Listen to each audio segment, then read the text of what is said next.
agora a gente vai falar sobre a Mesopotâmia. Fica na região do Crescente Fértil, como o próprio nome diz. Mesopotâmia quer dizer entre rios. Claro que é porque a Mesopotâmia se encontra entre os rios Tigres e Eufrates. Sua área vai ser definida pela nascente dos rios, nas montanhas da Armênia, e aí depois que atravessa o atual estado do Iraque, desemboca lá no Golfo Pérsico.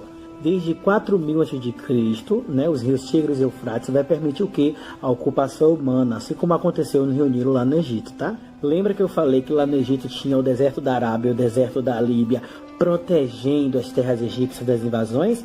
Na Mesopotâmia não era assim não, meu filho. Na Mesopotâmia as terras eram de fácil acesso, então a gente tinha constantes invasões. Um local tomado por guerras, ascensão e declínio de diversos reinos e diversos impérios que a gente vai ver agora. E a gente começa pelos povos sumérios, que habitou aí a região da Mesopotâmia entre 3500 a.C. a 2350 a.C. Habitaram o sul da Mesopotâmia e foram responsáveis pela formação do primeiro reino lá na Mesopotâmia. Mas estavam longe de ter uma unidade política, um governo centralizado. Eles trabalhavam com cidades-estados, que eram cidades independentes política e administrativamente. E as principais cidades-estados dos sumérios eram Ur, Uruk, Lagash e Nippur. E essas cidades-estados, elas eram administradas por uma autoridade pública, era o patese, como se fosse o vigário de Deus, alguém que acumulava funções sacerdotais, políticas e militares. Só que a rivalidade e as brigas constantes entre os sumérios acabou deixando eles bem fracos e abertos às invasões. E aí, quem é que invade e domina tudo? Os acádios. Claro que a gente vai falar agora dos povos acádios, né? Os povos acádios ficaram aí entre 2350 a 2180 a.C.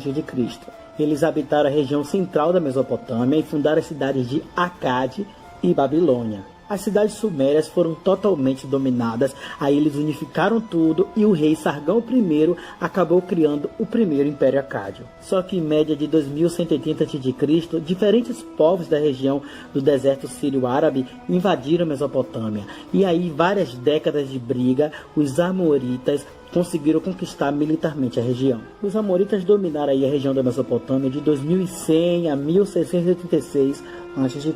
Ficaram aí na região de Acade e fizeram da Babilônia a capital do novo Império Mesopotâmico. Só que o apogeu, ou seja, o melhor momento mesmo, vai acontecer nesse império no governo de Hammurabi. Hammurabi foi responsável pela criação do primeiro conjunto de leis escritas da humanidade, que vai ser conhecido como que Código de Hammurabi, claro, né? Uma das leis mais conhecidas do Código de Hammurabi vai ser a Lei de Talião, que é aquela lei que diz olho por olho, dente por dente. Se você me fez, eu te faço também. Se quiserem, dê uma pesquisada na Lei de Talião, do Código de Hammurabi, para vocês verem como era a lei, né? Que essa lei influenciou diversas outras leis de diversos outros países. Tudo não dura para sempre, né? Então Hammurabi ele vai morrer, o império vai ser invadido por hititas e cassitas. Eles ficam dominando aí por 4 séculos até serem derrotados pelos assírios. Assírios potentes, viu? Os assírios dominam a Mesopotâmia aí de 1300 a 612 a.C. São os habitantes do Planalto de Assur, o norte da Mesopotâmia. Pense num povo militarista, um povo que gosta de guerra de graça. Aos assírios a gente atribui a organização do primeiro exército regular. E vai ser composto por arqueiros, lanceiros, carros de combate, máquinas de guerra, cavalaria. Suas principais cidades vai ser Assur e Nínive, que vai ser a capital do império. E vai ser no governo de Assurbanipal que eles vão invadir e dominar todo o Egito. E eles tinham essa política militarista de invadir os lugares, de dominar os povos. Só que pouco a pouco vai haver uma reação desses povos dominados por eles. Os povos caldeus, lá do sul da Mesopotâmia, aliados aos povos medos, sob o comando de Nabopolassar, vai invadir e derrotar os assírios, destruir Nínive todinha. Com Nínive, sua capital, destruída, os assírios foram derrotados e os caldeus passam a dominar agora. Os caldeus ficam aí de 612 a.C. a 539 a.C. E Nabopolassar vai fundar o segundo Império Babilônico. Só que o melhor momento desse segundo Império Babilônico vai ser no governo de Nabucodonosor II. Repete comigo, Nabucodonosor é nome.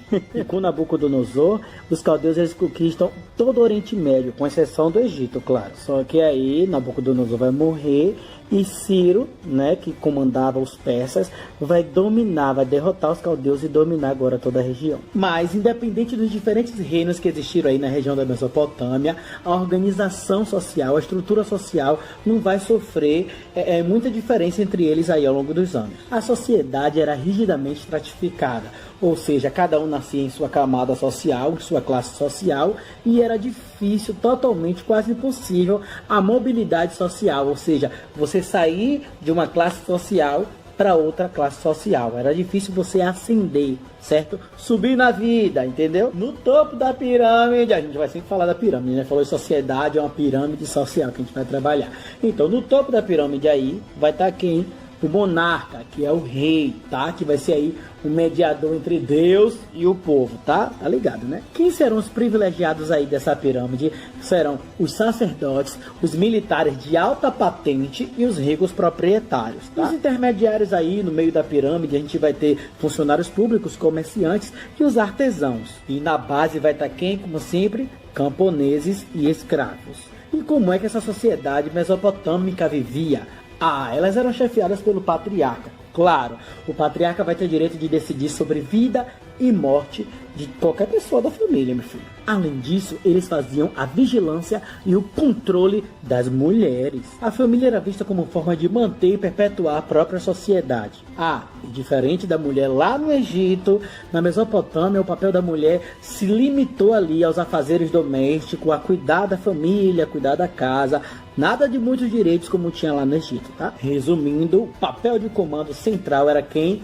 Do homem, e o papel da mulher era um papel que? Subalterno. Nos primeiros tempos da civilização mesopotâmica, eles se organizavam em macrofamília, ou seja, todo mundo na mesma casa. Avós, pais, filhos, tios, primos, netos e todo mundo junto.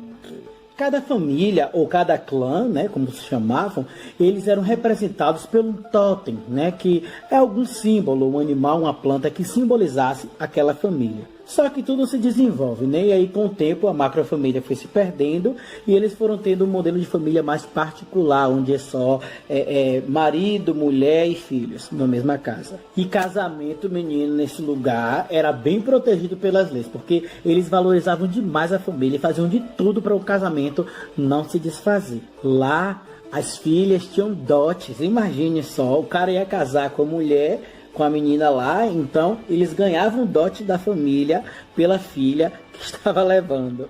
E o casamento era monogâmico, ou seja, só pode casar com uma pessoa, nada de ter um bocado de mulher, pelo amor de Deus. E outra, a mulher não podia escolher com quem ia se casar, diferente do Egito, tá vendo? A mulher não podia escolher quem era o seu marido. E lá tinha a lei da primogenitura, né? O filho, o homem mais velho, vai ter mais privilégios aí na herança. Uma coisa que eu achei interessante é que os filhos adotivos tinham os mesmos direitos dos filhos biológicos, ou seja, que era nascido da própria mãe.